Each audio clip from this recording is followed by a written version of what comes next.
So, Scott Kelly, maybe best known for being the NASA astronaut who spent the longest time in space, 340 days to be exact. That was back in 2015. It was a record that he held until very recently when that other astronaut, what the heck is his name again? Mark Vande Hei. He landed back on Earth after 353 days. Not fair. One more day. He should have done at least another 10 on the internet. Oh. 13 okay. more. 13 more? Okay, fine.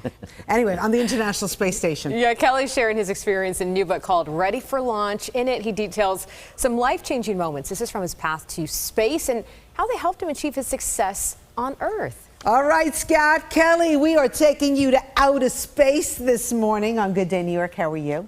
Good. Congratulations on the book. Thank you. I love this book, and I love it from the very beginning, the first page. If you told my friends and family when I was a kid in West Orange, New Jersey, that I would grow up to spend 520 days in space, they probably would have laughed. I might have laughed too. Because let's face it, you were not the most ideal student, right? I was not the person you would have thought that would have become an astronaut because I couldn't pay attention in school. I didn't do well, sat in the back of the class, looked out the window. And it wasn't until I found inspiration from another book, Tom Wolfe's The Right Stuff, that inspired me that I could maybe go to space someday. I love this. I think this is going to inspire so many kids and, of course, give hope to so many parents that there is light at the end of the tunnel. So, Scott, that book inspired you. But being an astronaut, let's face it, I mean, do you have to know math? Like, what do you need to know to so we're not going to be astronauts. I was just wondering, like you said, you turned your life around, but that's a real 180.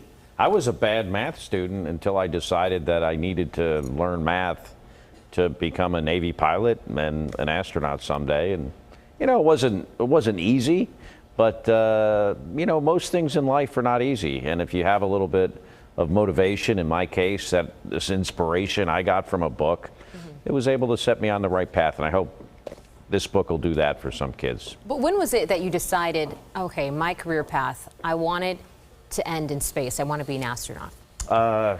In the words of Tom's book, when I was 18 years old, a struggling college student, reading, this incredible book that was basically kind of a roadmap to how to do this. And 18 years later, I'm flying in space for the first time. Which is incredible. And then you spent, before Mark Vande Hei, just took that title from you, what you said, 13 days Darn him. longer. Before that, guy. you had been, in space the longest. Yeah. So when you come back down to Earth, what are some of the things that you experienced? Because I feel like that's like, you got to get your Earth legs back together, and it might have taken you some time. Yeah, gravity is, we evolved with gravity. Our physiology is designed to protect us against it. Yeah. So when you're in space, with the absence of that, your cardiovascular system gets deconditioned, your bones, your muscles. So, I was sore, I was stiff, I would, have some swelling in my legs when I would stand up. And, okay. But it took a while. What about growing? Because I feel like without the gravity, I stretched a little bit. You stretched so a little bit, but when he came back, I remember they were doing testing on you and your twin brother, right? Because he didn't grow. You were taller than him all of a sudden. What was that like? He had a little edge on him. We turned back to back immediately, and we were the same height again. But, I guess they were trying to figure out, like, spending that much time in space was important, and they used both you and your brother to figure that information out. Yeah, it was mostly genetic-based research, and me in space, him on the ground as the control subject. Some interesting results. Maybe we should do another experiment because he's a U.S. Senator now and I'm not, and that would be a good...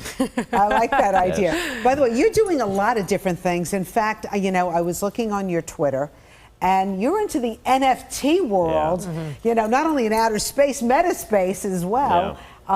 And you sold a caricature, a cartoon? 3,000 of them that were, we did it as a fundraiser to aid Ukrainian relief and raised over $500,000 in one day. Wow. That's incredible. And what was your relationship? Why did you personally want to get involved with this? I have family members that are Ukrainian on my wife's side of the family. I have Ukrainian friends. I have Russian friends. Some of the, certainly the Russians are not going to suffer nearly what the Ukrainians are, but, I care about them too.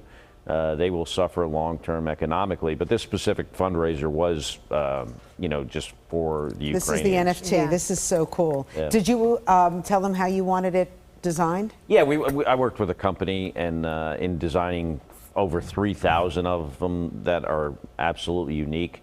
And as a matter of fact, on Friday, we're going to have an auction for some space memorabilia with some of those NFTs to also go for these relief efforts. In terms of going back to the book, I mean, just a word to parents these days who see their kids just a slave to their phone or a slave to social media, Yeah. and I feel like maybe that inspiration might be a little bit lost. What's some advice you give to them? So, I was that kid. I mean, clearly I didn't have a phone then, but, I was that kid that no matter how much I wanted to do well, it was impossible. And it wasn't until I found my own personal inspiration. And I would just say to parents, don't give up on their kids. They're all different. They're all inspired in different ways. And, hopefully my book will inspire somebody. So, do we inspire you to go back in outer space? I'd go back in a second. You Really? would? Yeah, absolutely.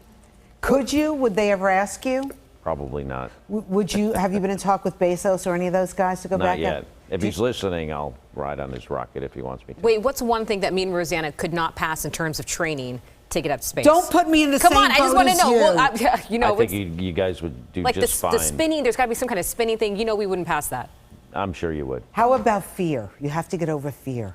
It's one of the chapters in my book. I know it is. It talks about fear is a natural. If we weren't scared of things, we probably wouldn't exist. Yeah. The saber-toothed Very true. tigers. And the would've other killed us. thing that I noticed from your book is, parents and grandparents, words matter. I mean, some things were said to you Yeah. that I guess still, you think about. Mm-hmm. Wasn't so nice. Yeah, I my guess- grandmother fired me at 2 years old from trying to teach me how to read. So, and she was a special ed teacher. Go figure. Wow. I still loved her though. Scott Kelly, we love talking to you. The book is out now, ready for launch, hot off the presses. And then also, if people want to take a look at that NFT auction that you're doing on Friday. Twitter site, they can find information. At Scott Kelly.